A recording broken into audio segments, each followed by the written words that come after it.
Shandilya NPS colliery जिला धमतरी से।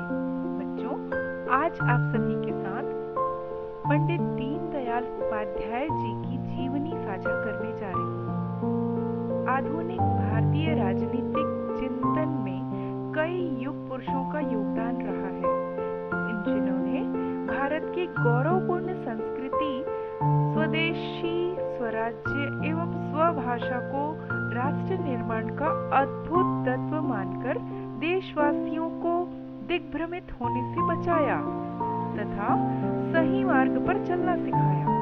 ऐसे महान अविस्मरणीय योद्धाओं में से पंडित दीनदयाल उपाध्याय का नाम बहुत ही सम्मान के साथ लिया जाता है। पंडित दीनदयाल उपाध्याय का जन्म 25 सितंबर 1916 को राजस्थान के धनकिया नामक गांव में हुआ था। इनको बाल्यकाल में माता पिता ने ममत्व तथा प्रेम का सौभाग्य नहीं मिला। 2.5 वर्ष की आयु में माता का देहांत हो जाने पर उनका लालन पालन मामा राम रमन शुक्ल की देखभाल में हुआ। वे बाल्यकाल से ही प्रतिभा संपन्न थे। उन्होंने अजमेर बोर्ड से मैट्रिक परीक्षा में वरीयता सूची में प्रथम स्थान प्राप्त कर स्वर्ण पदक प्राप्त किया। उन्होंने इंटर, बीए तथा बीटी की परीक्षा भी प्रथम श्रेणी में उत्तीर्ण होकर स्वर्ण पदक प्राप्त किए। उन्हें पूरे कॉलेज जीवन में मानसिक छात्रवृत्ति मिलती थी। सन 1937 में कानपुर के अध्ययन करते समय उनकी राष्ट्रीय स्वयंसेवक संघ के प्रति रुचि जागृत हुई। संघ के संपर्क में उन्हें जीवन की दिशा ही बदल दी। राष्ट्रवादी विचारधारा के पोषक होने के कारण उन्होंने सरकारी नौकरी न कर राष्ट्रीय जागृति तथा एकता के लिए अपना जीवन समर्पित करने का निश्चय कर लिया। वे संघ के प्रारंभिक स्वयंसेवकों में से थे। सन 1947 में वे संघ की उत्तर प्रदेश शाखा के सह प्रांत प्रचारक बने। सन 1951 में जब श्यामा प्रसाद मुखर्जी के नेतृत्व में जालंधर में भारतीय जनसंघ की स्थापना हुई तो पंडित दीनदयाल उपाध्याय को उत्तर प्रदेश जनसंघ का मंत्री नियुक्त किया गया। अगले वर्ष भारतीय जनसंघ के कानपुर अधिवेशन में उन्हें महामंत्री बनाया गया। सन 1953 में श्यामा प्रसाद मुखर्जी की मृत्यु के बाद जनसंघ की सारी जिम्मेदारी उन पर आ गई। उन्होंने जनसंघ के महामंत्री अध्यक्ष के पद पर रहते हुए देश की राजनीति को नई राह दिखाने का भरसक प्रयास किया। उनके समय में चाहे कश्मीर का आंदोलन हो या किसान मजदूर मोर्चा, पंचवर्षीय योजना हो या कोई सामाजिक राजनीतिक समस्या, सभी पर उनका मार्गदर्शन राष्ट्र के लिए उपयोगी रहा। स्वतंत्र भारत में राष्ट्रीय स्वयंसेवक संघ की बढ़ती हुई लोकप्रियता से घबराकर सत्तारूढ़ पार्टी ने 1948 में उस पर प्रतिबंध लगा दिया। ऐसे विषम परिस्थिति में पंडित दीनदयाल उपाध्याय ने शासन के विरुद्ध बड़ी कुशलता से सत्याग्रह चलाया। राष्ट्र सेवा हेतु अपना सर्वस्व पर समर्पण करने वाले पंडित दीनदयाल का एक ही लक्ष्य था कि राजनीतिक दृष्टि से उन्नत एवं आर्थिक दृष्टि से भारत को समृद्धशाली राष्ट्र बनाए। वे एक ऐसे भारत का निर्माण करना चाहते थे जो अपने महान, प्राचीन, गौरवपूर्ण मूल्यों तथा आदर्शों से निर्मित हो। भारत की प्राचीन उच्च संस्कृति में उनकी गहरी निष्ठा थी। इसके साथ ही वे पुराने विचारों को ज्यों का त्यों स्वीकार करने के पक्षधर नहीं थे।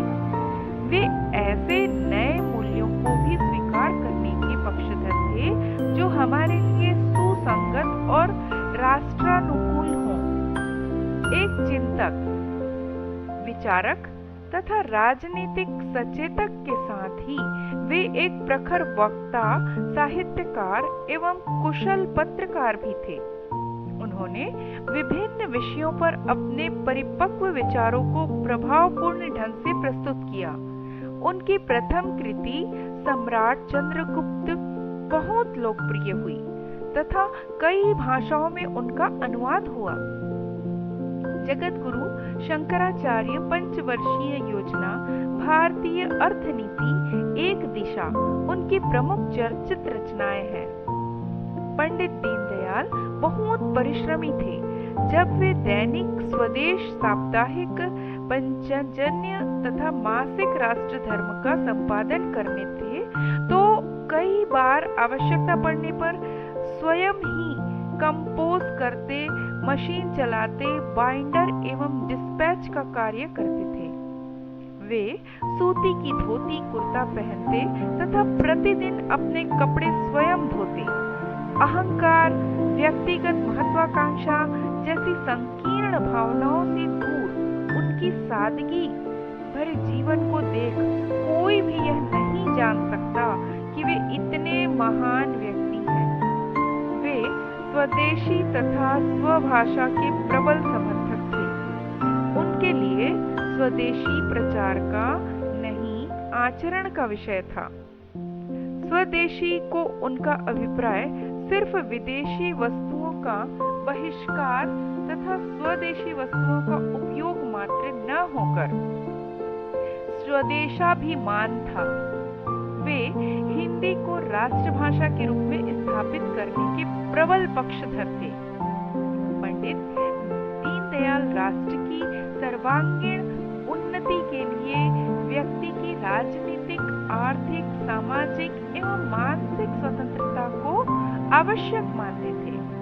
उनके अनुसार हमें उन सभी बंधनों को मुक्त होना चाहिए जो हम पर समाज तथा सरकार द्वारा लादे गए हैं। उन्होंने व्यक्ति के अधिकारों एवं स्वतंत्रता को प्राथमिकता देते हुए कर्तव्यों की उपेक्षा कभी नहीं की। उनके अनुसार व्यक्ति के अधिकार और स्वतंत्रता तो उसे कर्तव्यों का पालन करने में सक्षम बनाते हैं। वे लोकतंत्र और संसदीय शासन के कट्टर समर्थक थे, परंतु पाश्चात्य प्रतिमानों को भारत पर थोपने के विरोधी थे। उनके अनुसार ब्रिटेन तथा अमेरिका की शासन पद्धतियां उनके इतिहास तथा परिस्थितियों के साथ विकसित हुई हैं। हमें उनकी नकल करने की बजाय अपनी प्रकृति एवं इतिहास के अनुकूल लोकतांत्रिक पद्धतियों का विकास करना चाहिए। पंडित दीनदयाल महान मानवतावादी थे। उनका मानवतावाद भारत के प्राचीन आदर्शों पर आधारित है। वे विश्व बंधुत्व के पुजारी थे।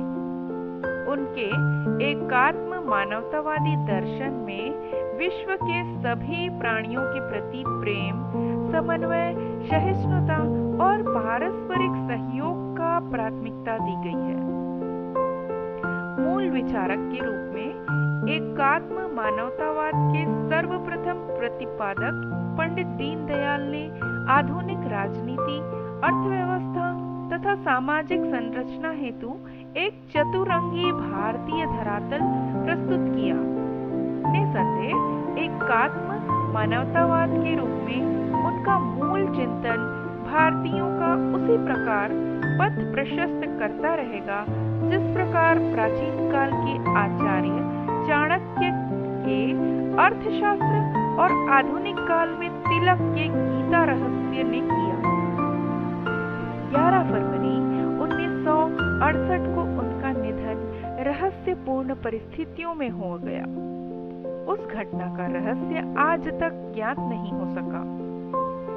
यद्यपि उनकी भौतिक देह समाप्त हो गई, किंतु व्यक्तित्व और कृतित्व ने उन्हें सदा के लिए अमर बना दिया। धन्यवाद।